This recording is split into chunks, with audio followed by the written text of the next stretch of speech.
Welcome to this week's episode of the Playlist Club. I'm Nancy, along with my co-host, Andy, Brianna, my king. In today's episode, we're going to introduce ourselves, tell you the origin story of the Playlist Club, and share what we hope to do with this podcast. And lastly, do a Q&A so you all can get to know us better. With that being said, let's start that playlist. We'll get this eventually. Hello, my name is Nancy, the president of the Playlist Club. I am 25 years old. A fun fact about me is that first time I went swimming in the ocean, a jellyfish decided to fight me, and so it stung me twice, once on my back and on the finger. One of my dreams or goals before I turn 30, which is quite soon, is to go teach English in either Thailand or South Korea. But my ultimate goal is to travel and experience the different cultures of the many ethnic groups in Asia, such as the Hmong people living in Sapa. And my name is Mike King. I'm 24 years old and I recently just graduated. And after I graduated, I actually wanted to go teach English abroad as well for at least like a year and then come back. But that's getting pushed back. But I also want to be able to start on my career, which is like getting into the entertainment business, doing advertising, marketing, film producing, or film editing. And I'm the crazy one of this group. Hello everyone. My name is Sandy and I am the secretary of the Playlist Club. I am 24 years old and I recently graduated from college with a degree in sociology and psychology. I'd say right now I have two main goals in life. Number one being that I would like to teach English overseas. Similar to Nancy, I like to teach in South Korea and Thailand, which was originally my plan after graduation, but it's currently on hold with what is going on in the world. And the second goal is to pursue my doctorate's degree in counseling, focusing on families and youth in the correctional system. I'd say an interesting fact about me is that I grew up breakdancing. I wouldn't call myself a breakdancer, but that is the style of dance I was first taught. And then eventually I got into K-pop choreography and have been doing a lot of dance covers since then. I don't know if I will upload any of my recent covers onto the internet, but I will say there are some covers out there from my middle school and high school days. And if you girls want, we can definitely do a reaction video to my old K-pop dance covers, if I can find them, of course. Yes, please.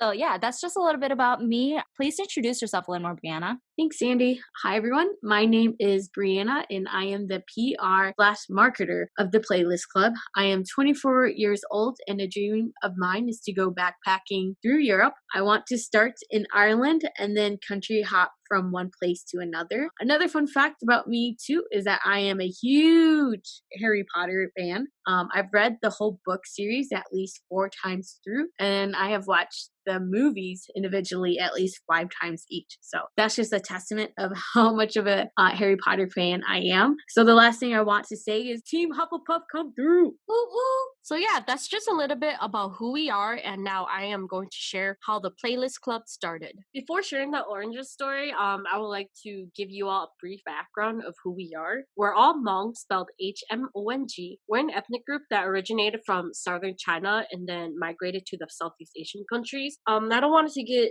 too much into the history just because it might be a future topic for an episode. However, if you're intrigued, I highly recommend and encourage you all to go look it up and research it a little bit. And then you could tell us what some things that you learned about the Hmong culture. Next, we're all related somehow. Brianna and I were sisters. My king is our aunt, and Sandy is most likely related to us because we have the same last name and speaks the same dialect. We actually heard of Sandy through our younger sisters because they used to dance together back then. So Sandy, would you like to share some covers that you've done before? Yeah, I'd love to share. So we mainly covered 2NE1 and BTS and had the opportunity to perform at the Hmong New Year in our state's Valley Fair. I think we also choreographed a dance. I can't really remember, but if we did, we never got the chance to perform it because I went to college. So the Playlist Club was actually inspired by the acronyms PLC, which stands for Palai Club, which was something that we were called during our first year of college. My freshman year of college, my king and I, we actually attended the same university, whereas Brianna attended a different one. And this was where we actually met Sandy, and we became a pretty close trio friend group and hung out with each other a lot. And during this time, a friend called me a Palai because I wanted to dye my hair blue. Never done it before, so I'm like, oh, why not? But not only that, I naturally have light colored hair. So I think this led to some people thinking that I did dye my hair, and dyeing a hair is kind of like a stereotype of a light or an ABG. Yeah, like Nancy said, if you think about it, Balai is pretty much an ABG, but in our language. And so when you think of a Balai, the stereotypes you would think of is dyed hair, which Nancy already established talking about, and also girls who like to party a lot and staying out late and going out. They also don't listen to others very well, or they disobey their parents. And I feel like in Asian culture, that is definitely value that most, I would say, Asian kids, but especially Hmong kids, are taught growing up. As you guys are describing or listing stereotypes, I feel like I fit into those stereotypes a lot, but I don't necessarily think I'm a polite. Maybe the going out late and partying doesn't really fit in, but I have colored my hair multiple times, and I do think that coloring your hair really doesn't define who you are as a person. And I wouldn't say disobey my parents or my mom to say, but I am very opinionated and I do state what's on my mind a lot. So I guess I would just say that I'm a little more independent and I like to just enjoy life a little bit. And these stereotypes are a huge misconception on girls who really just want to enjoy life. I agree. So basically, what started out as a joke kind of just stuck with us. Kind of my fault too, because I was pretty sassy. And I just think it's funny that we were given this name or like called Balai, because I definitely think that we don't fit the stereotype or what makes you a Balai. So what is the Playlist Club? We actually started out at a coffee shop because we all met up. We tried to meet up at least once a month to kind of catch up over dinner and just see how life's been, just because Brianna lives in a different city from us, and Sandy and McCain were still going to college during this time, and they graduated. We're just in that transition phase. And so we met up, we had dinner, and after dinner we went to a coffee shop. But prior to this meetup, Brianna and I, we actually had a conversation. We talked about how we wanted to start either a YouTube channel or a podcast, just talking about the things we love, such as K-pop or K-music. And yeah, so we wanted to see if the other girls wanted to be part of this podcast or what they think. So fast forward to the meeting, we met up, we brought up about starting a podcast, and it was kind of funny because we all just kind of laugh and share that at a point in life we wanted to do a podcast, but we didn't know how to start it, or we were too scared, or that we didn't want to do it by ourselves. Yeah, so that's how this podcast came to be, through our shared love for K-pop and Korean entertainment. But we want this podcast to be more than just a podcast, and I feel like each of us have our own reason as to why we want to start this. Do you girls want to share what they are? So I wanted to start this podcast with you girls because it's a great way for me to discover more about myself and to work on self-development so that I can maximize my strengths. I am someone who lacks confidence, and so over the years I really just been working on self-growth and just finding my strengths and really just working on those strengths. I also hope that, through this podcast journey, you girls also learn more about yourself and your strengths. Another thing I want to mention is that starting this podcast, it gives us this opportunity and a platform to build a positive community with others who enjoy Korean music and Korean entertainment. Yeah, kind of similar to what Sandy said. I wanted to provide a safe space for people to come together to talk about something that we love, which is K-music and K-pop. And also growing up, we didn't have that space. So I think providing that would definitely make people feel more safe, or have people open up about enjoying listening to K-music and K-pop. And I'm actually quite a shy person and introverted, and so I think by starting this podcast with my close friends and sister, I think it would definitely help me gain more confidence in myself. Like Nancy mentioned earlier, we're both sisters, and we got into K-pop pretty early, and we were actually teased a lot when we were younger for listening to K-pop and watching Korean dramas, because believe it or not, it wasn't that popular back then. Not only that, but social media wasn't what it was like today, so it was very hard, and it wasn't very easy for us to find others who were interested in it as well. My hope is that through this podcast, this can serve as a place where you can freely enjoy and celebrate your love for Korean music and entertainment.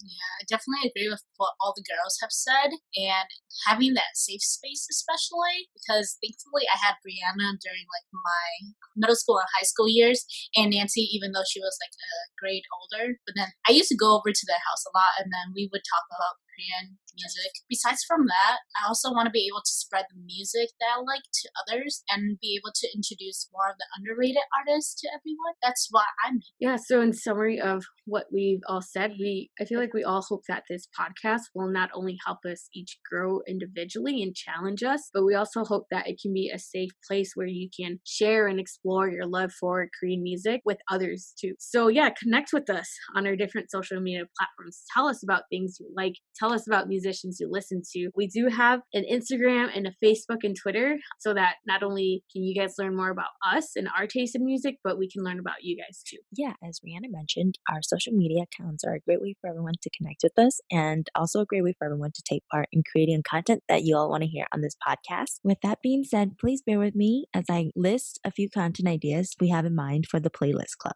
The first content idea is deep dives into different Korean artists. Whether it's a solo artist or an idol group, we'll discuss the music projects they have worked on and future music projects. We hope that from these deep dives, you'll learn more about the artists that we enjoy listening to, and we'll get the chance to learn more about the artists that you all enjoy listening to. The second content idea is comebacks or throwbacks. In the Korean music industry, there are many artists who have multiple comebacks within a year, which is incredible because these comebacks usually have like a different concept from the previous comeback. And this type of content will be fun for us to discuss in this podcast as we wait for our favorite artists to return to the stage. With throwbacks, we'll focus specifically on K-pop generations. We are currently transitioning or in the fourth generation of K-pop idols, so we hope that you'll learn more about the different generations and check out the music from the previous generation and the current generation. Lastly, we'll focus on concerts. With this idea, we'll discuss our concert experiences and upcoming tours. We'd also like to hear about your concert experiences, so please do share your concert experiences with us through our social media accounts to engage in building a stronger and more positive community. So that's it for our content ideas. As I mentioned, we would love to hear about what you, the listeners, would like to hear us talk about on this podcast. So head on over to our social media accounts to like, share, and comment future content ideas for the Playlist Club. Thank you, Sandy. Alrighty, moving on from all the information that we all just took, we're getting into more information about us with Q&As. So I have 5 questions for us to answer, and the first one is, when did we get into Korean music? Nancy, can you please share with us? Yeah, sure. I actually got into K-pop around 2002, 2003, because during this time within the Hmong community, breakdancing, hip-hop, freestyle, it was really popular. And so my uncle was one of those people who started to breakdance and just do a lot of what the Hmong people in the community were doing. So he listened to a lot of H.O.T. and Moonhee Jun's music to dance to. So shout out Pop and Miko for introducing me into the Korean music industry. So I first heard Korean music in roughly 2003 or 2004 because my sister was a fan of DBSK or TVXQ, if that's who you know them by. Occasionally, I would just listen to Korean music because at the time I was a huge fan of the Taiwanese boy band F4. It wasn't until 2008 that I got into Korean music because of the K-pop boy group SHINee. Their debut song Replay is what pulled me into this music genre, and the song is still one of my favorite K-pop songs, and it's probably one of the best debut songs ever. So if you have not heard of SHINee or have not heard the song Replay, I do recommend you checking it out. For me, H.O.T. was definitely the on-ramp into the K-pop world, but I don't think I was all in until watching Super Junior Miracles in 2005. I remember my siblings and I, we were huddled around our computer and we were waiting for the video to load because this was the age of dial-up internet. That's going to date us a little, but I just remember huddling around our computer and waiting for this video to load. And when it finally did, it was just amazing to see these guys dancing and singing, and like just the performance was amazing, but their hair too. It was just really amazing to see like Asian artists in a different perspective than what I grew up with, because growing up we definitely listened to a lot of Hmong music, but with this new introduction of what an Asian entertainer could be, it was just really mind-blowing to me. Dial up. Funny that you brought that up. It shows how early we were exposed to internet. But for me personally, I got introduced at a young age as well. My brother actually danced to Korean music with his group of friends at the Hmong New Year's. I remember them dancing to like H.O.T. one time with Who Let the Dog Out. It was very mind-blowing and eye-opening. But the song that really got me into Korean music was SES's Dream Come True, because I was a little kid back then. And this is like 2005, so like YouTube kind of just started as well. But I really, really liked that little line part where it was like that high robot kind of voice. It was just fun. It was interesting. So we're gonna go on to the next question that I have for us. It's kind of similar, but why do you like Korean music? As someone who just enjoys music overall, I like Korean music because it's unique, it's catchy, and it makes me happy. Also, you just see the hard work that each artist puts into their debut stage and their comeback stage. The concepts are always different, and you see growth in these artists. And many Korean artists have like great fashion and style, and it just really inspires me to be more creative with my style. Also, as someone who just enjoys dancing, the choreography of many K-pop songs motivates me to work on improving my dance skills. Concepts for comebacks was definitely a very interesting topic for me, or interesting thing for me when I got into K-pop, because they can come back with like a girl crush, bad boy concept, but the very next comeback, like 6 months later, it's like bubblegum pop. So it's just interesting and cool to see how, like, what a huge change it is. And I feel like that's not something we see often in Western music. Another thing too that I think is very unique to K-pop specifically is the fandom culture. Just the abilities that the entertainment agencies and then the idols themselves are able to connect with their fans, either through social media, Instagram, Facebook, Twitter, YouTube, and like this other platform called V Live, like, which is like a live streaming platform. And like through that, they can interact through their fans that way, real time. And like not only that, but they have like meet and greets and they have fan signs. Like I think that is something that is very unique to K-pop, and it's not something that can be replicated very easily. So that's why I like K-pop so much. Yeah, I agree with what Brianna was saying about the fan culture. Like, you don't see that as much in the Western side about music. Because another thing I want to add about that is like how they're able to do showcases and like be on music shows every single week. Like, even though there's new artists or artists that are not promoting at the time, but like there's always like new groups or new artists that goes onto the show, and so they really catch you on and they really hook you. Like they keep you waiting for them and stuff. But then like if you look at the Western side, the only time you really see artists are during, if you go to the concert or at award shows. Watching award shows, then you will see them perform. But that's another thing I really like about the Korean music industry. And also like the genre, even though they're in the same genre, everyone's in the same genre. Like they have their own unique, distinct style and taste of music. And another thing that I view as a positive thing is that I don't understand Korean, so I'm able to just solely enjoy the music as it is. And if I want to look up the lyrics, I can. Yeah, and for me, the girls mentioned it as well, but I just think that just because they're different groups, they're not the same. They have different style, different concepts, and just I think even different genre of music. Some people are more ballads, some are more pop, and so you get a lot of groups, but they're all not the same. Also, I think just the relationship between the fans and the artists, I think it's very genuine. You just get this positive community. And lastly, just how they promote and even how they distribute and do all the marketings. Just because when you compare Western music and Korean music, Western music's album, you pay $20 just for a CD, which isn't a bad thing either, because Western music is really good too. But in the Korean music industry, you pay $20 for the album, but in that album, you get the CD, stickers, photo cards, even a photo book, which in a way, I think it builds a community as well, because a lot of times when fans open up the albums, they get to post online who they got, and I think just having that community there, so which drew me into Korean music. It also shows like how competitive the industry is. On to a fourth question I have for us. It is, what type of music do we listen to? Brianna, can you please start? Yes.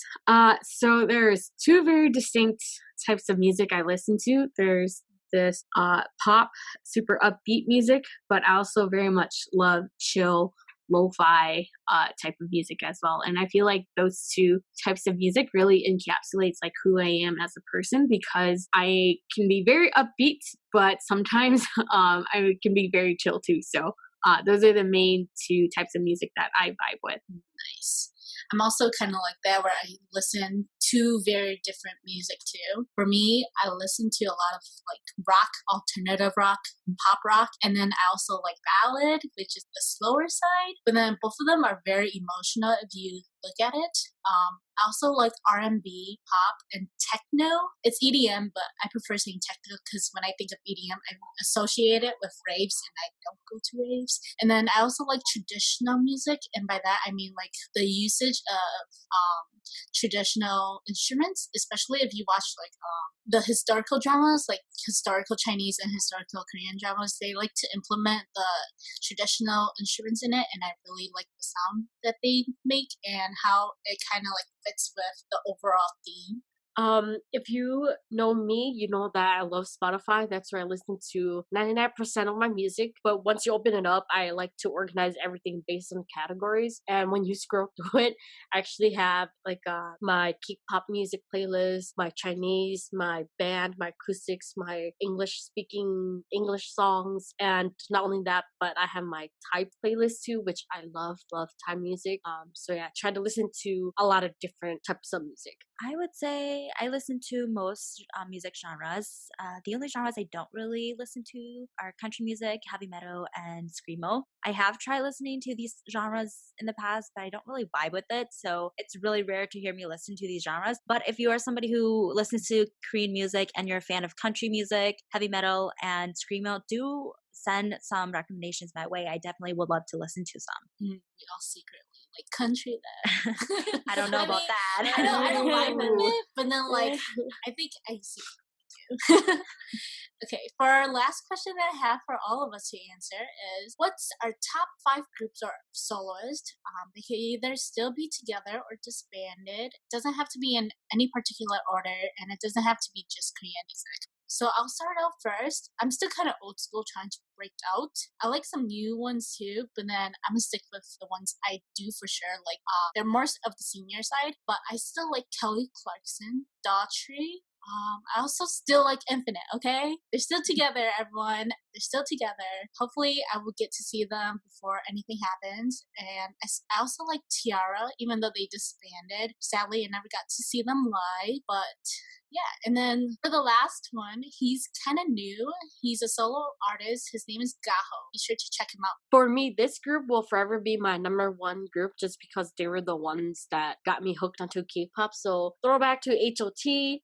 Next will be BTS. I listen to them a lot, and my favorite member is Suga, Minugi, August D. So BTS for sure. And next would be Beast. I really love their vocals. Yosub, Kwan, Dowoon, Dojun, and just like all of them together. They sound really good. Not highlight, but the old Beast, the 6-member Beast that Rainy Days, Fiction. Yeah. And then next, I really love band groups. And so when you have Ryan Tedder and when you have a cello and pop rock band, you get One Republic. And I've actually never got to see them before, but before I get too old, hopefully I get to see them. And then next, my last favorite group, or my last top 5, is a Christian band called 10th Avenue North. Unfortunately, they will no longer be together, but they definitely produce a lot of good music. The leader, I'd say it's really interactive and very inspirational as well. It's hard for me to pick my top 5 favorite artists because it's always changing as I am discovering new artists every day, but I can tell you the current artists that I enjoy listening to. So I have Day 6 on this list.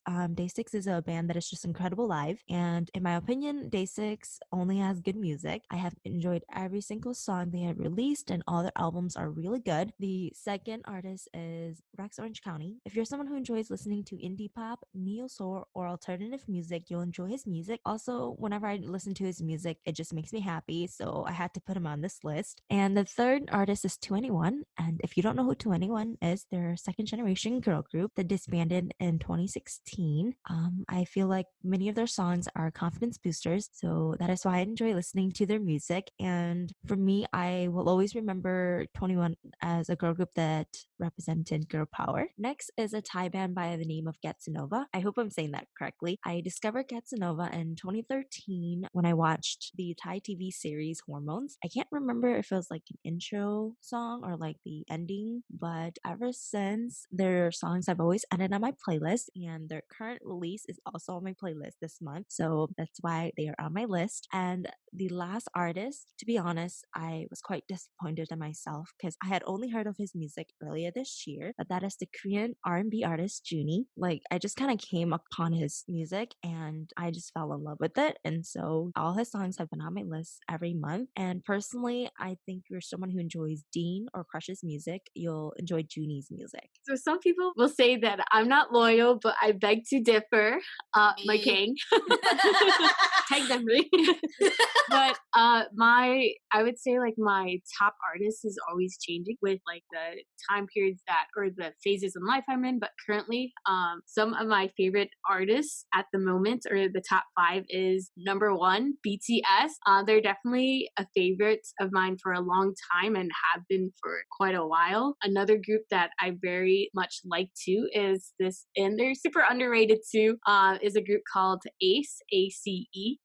They're very much a group of 5 performers and 5 vocalists. They're just really amazing. I believe Sandy mentioned this earlier, but Day 6, I feel like they very much match exactly the type of music that I listen to. They can be very upbeat, but they can be very chill as well. The newest addition to my top 5 group is ATEEZ. I fell down in a rabbit hole, YouTube rabbit hole, and it was a spiral. But they're just really, really awesome performers, and they're very new to the K-pop scene as well. And the last artist that to round off my top 5 is an artist called Sam Kim. I mentioned earlier that I very much like chill type of music, and I feel like Sam Kim matches that very well, and he's just a very good singer. Brie, who would you say are similar artists to Sam Kim? So I don't listen to a lot of solo artists, I would say. I listen to a lot of boy groups, but I have heard that he's similar to Paul Kim or Eddie Kim. I believe they're both Korean American artists, so I think that's where sometimes the comparison comes in, but that's about all I know. I hope you all enjoyed learning a little bit about who we are and what kind of music we like and which artists we listen to. If you haven't heard some of the artists before, definitely check them out and connect with us on our social medias and tell us who your favorites are or musicians that we should check out. That's a wrap on this week's episode. It was fun sharing some things about us and giving you a brief history of how the Playlist Club started. But the fun doesn't have to stop. Head over to our Twitter, Instagram, and Facebook and tell us if you enjoyed this episode. Lastly, for each episode, one of the hosts will be recommending an artist or a song that we think you should check out. Maybe in the future, we'll be recommending one of yours as well. So for today's episode, recommended by me, Nancy, check out Gaho's A Song for You. Nice. His vocals That's are on nice. fire. Mine are not, but definitely check him out and like his music because he is definitely an artist that is underrated and should be known more. He's really good live as well. So bye for now, and thank you so much for joining us. Hope to see your comments on our social media. Thank you. Have a great weekend, everyone. Bye. Don't forget to like our video and subscribe to our channel. We also have a playlist dedicated for each episode, so be sure to check out our Spotify.